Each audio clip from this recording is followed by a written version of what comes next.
Hello everyone. As already communicated to you, we are not having our scheduled face-to-face class meeting this Friday because I'll be out of town attending a conference. So I've prepared this presentation instead in lieu of our face-to-face class meeting. Please watch the presentation completely. I'll be sharing announcements, directions for completing the assignment in lieu of the face-to-face meeting, and some directions on the peer review of the TICP. Let's start with the announcement. If you remember, I had passed out the midterm course survey. There was a 20% response rate on the midterm course survey. That's 13 students out of 65.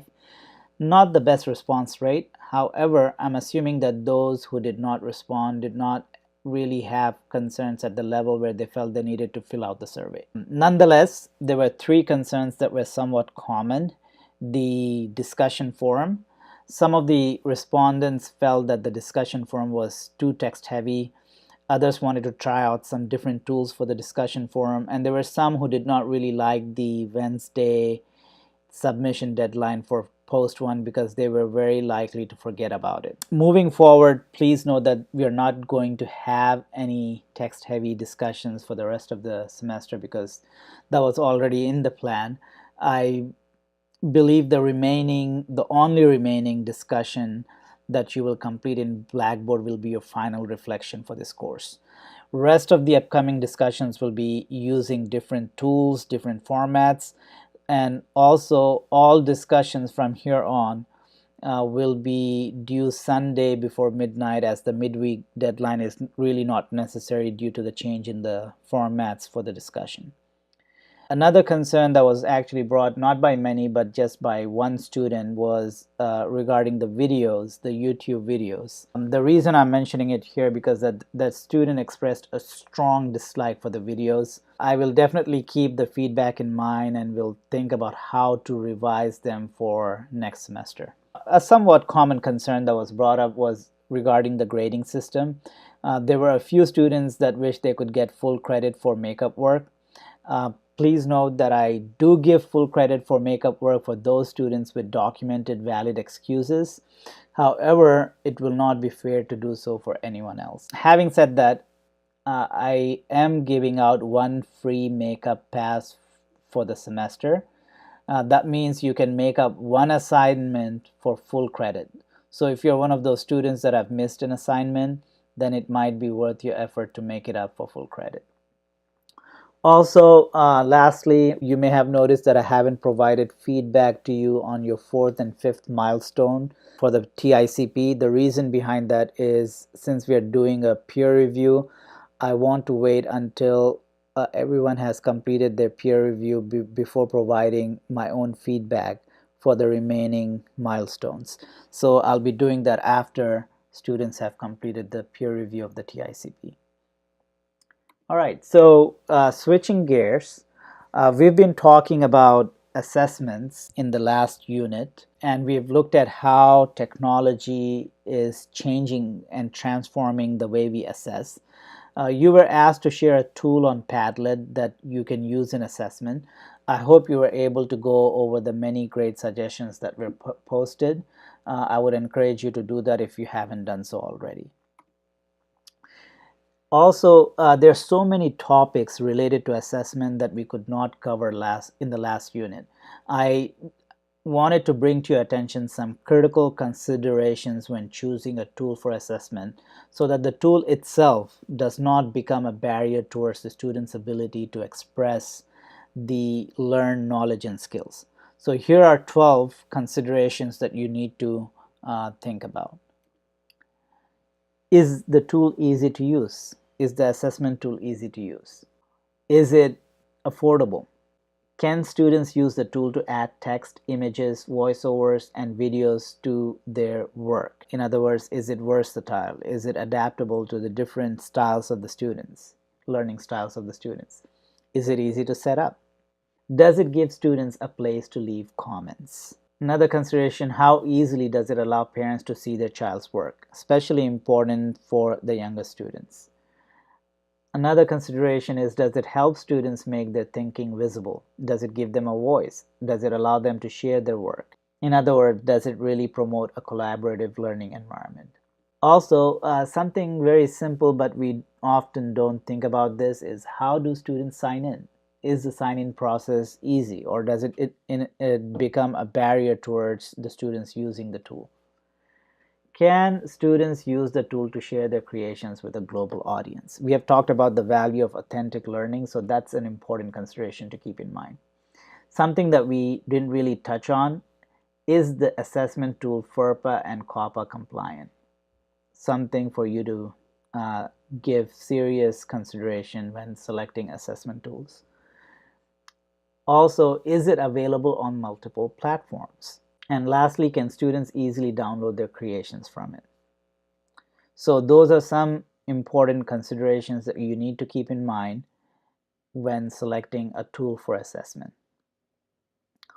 Also, last week we spent some time on how technology is transforming assessment.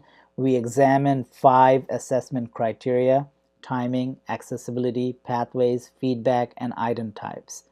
And we looked at how they get transformed when we change our approach to assessment from a traditional one to one that is aligned to the learning traits of the next generation, in our case, the Generation Z. We will continue to analyze these transformations of assessment in the assignment that you will complete in lieu of our face-to-face class meeting for this week. So, for the makeup assignment, you will work in groups of 3 to 4 to complete the assignment. Please check the respective assignment posted in this week's section in Blackboard for the group that you'll be working with. So you'll work in your group to complete one of the worksheets listed here. I've provided the links to the worksheets in Blackboard as well, so you can access them from there as well. Let me quickly go over one of the worksheets so you understand what you're supposed to do. So let's take a look at the first one. So here's the worksheet. Now each worksheet lists an assessment done in the traditional way. So for example, for this one, it is placement auditions in a music classroom.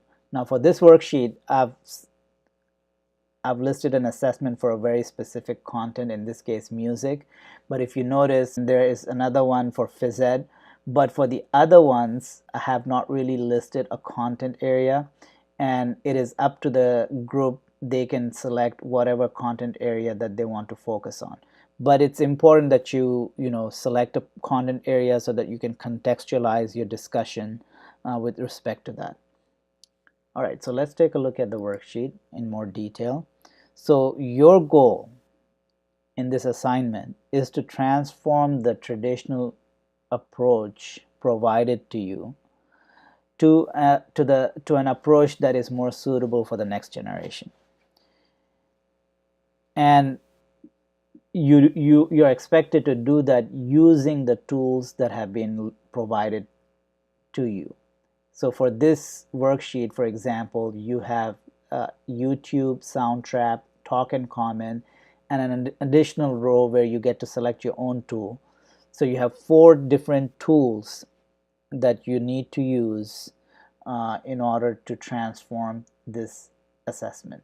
So you need to list how you're using each tool to transform that traditional approach to assessment to an approach that is targeted for the next generation.